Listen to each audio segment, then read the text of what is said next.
तो राधे राधे। श्री हितम वंदे श्री राधा वल्लभो जयती। जय पिताजी की। आज मैं आपको गरुड़ पुराण महात्म्य स्टार्ट कर रहे हैं हम। यहाँ से शॉर्ट के माध्यम से मैं आपको गरुड़ पुराण की जानकारी दे रही थी। आपसे लॉन्ग वीडियो अपलोड होगी गरुड़ पुराण का महात्म्य जो है कि इसको सुनने से क्या फल और लाभ मिलता है। प्रतिदिन सभी चीजों के बारे में आपको जानकारी मिलेगी। तो मैं भी बिना समय व्यर्थ किए हुए आपको गरुड़ पुराण का महात्म्य बता देती हूँ। सबसे पहले इसमें हमें बताया गया है, भगवान हरि ने कहा, हे रुद्र, मैंने गरुड़ पुराण का आपको सार सुनाया है, जिसमें जो मनुष्य को विजय देता है, रोग आरोग्य बनाता है, जो मनुष्य इसका पाठ करता है या सुनता है, वह सब कुछ जान जाता है जीवन के बारे में और अंत में उसे स्वर्ग की प्राप्ति होती है। ब्रह्मा जी ने कहा, हे व्यास जी, मैंने मुक्ति प्रदायक ऐसे महापुराण को भगवान विष्णु से सुना था। यानी कि ब्रह्मा जी ने व्यास जी से कहा है। व्यास जी ने कहा, हे सूत जी, क्योंकि व्यास जी ने सूत जी को और सूत जी ने जो है ना सुनाया है, तो सूत जी ने कहा भगवान विष्णु से इस महापुण्यदायक गरुड़ पुराण को सुनकर ब्रह्मा जी ने दक्ष प्रजापति, नारद और हम सभी को सुनाया। यानी कि हमें विष्णु जी ने गरुड़ जी को बताया था इसका महात्म्य, और ये गरुड़ जी के द्वारा ये जो है ना गरुड़ पुराण यानी कि मुक्तिदायक है हम सभी के लिए।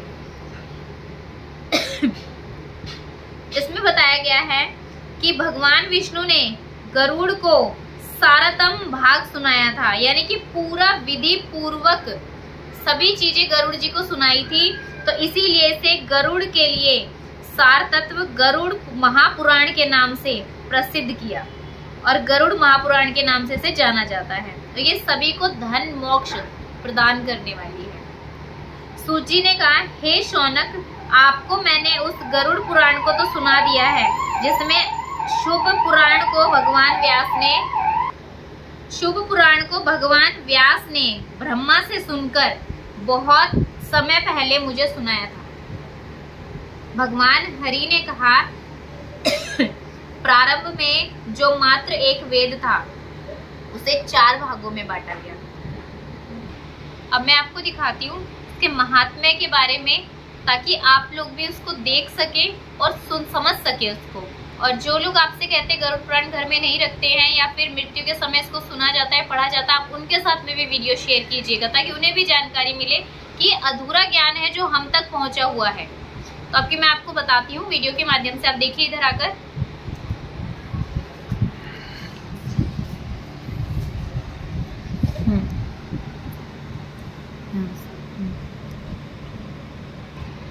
जो मनुष्य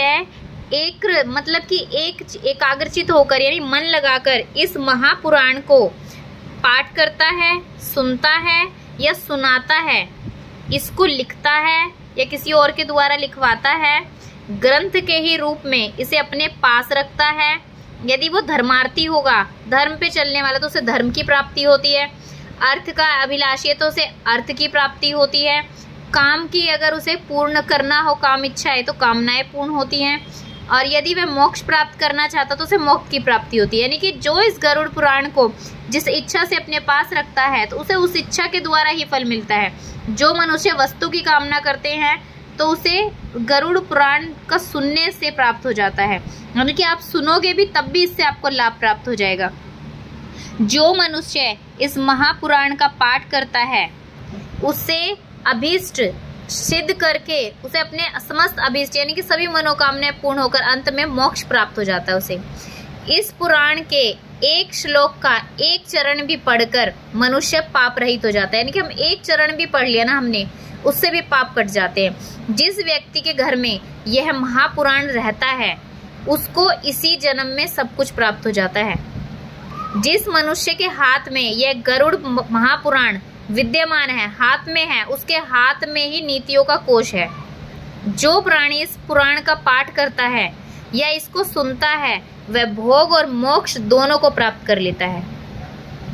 इस महापुराण को पढ़ने और सुनने से मनुष्य को धर्म, अर्थ, काम और मोक्ष चारों पुरुषार्थों की सिद्धि हो जाती है। इस महापुराण का पाठ करके उससे सुनने से पुत्रार्थी को पुत्र मिलता है, कामार्थी को काम मिलता है, विद्यार्थी को विद्या मिलती है, विजय प्राप्त करने वाले विजय मिलती है, ब्रह्म हत्या आदि अगर किसी से हो गई हो तो उसका भी पाप कट जाता है। वंद्या स्त्री पुत्र, कन्या सज्जनपति, क्षेमार्थी क्षेम, भोग चाहने वाला भोग प्राप्त करता है, यानी कि जो चाहेगा ना उस व्यक्ति को इससे मिलेगा।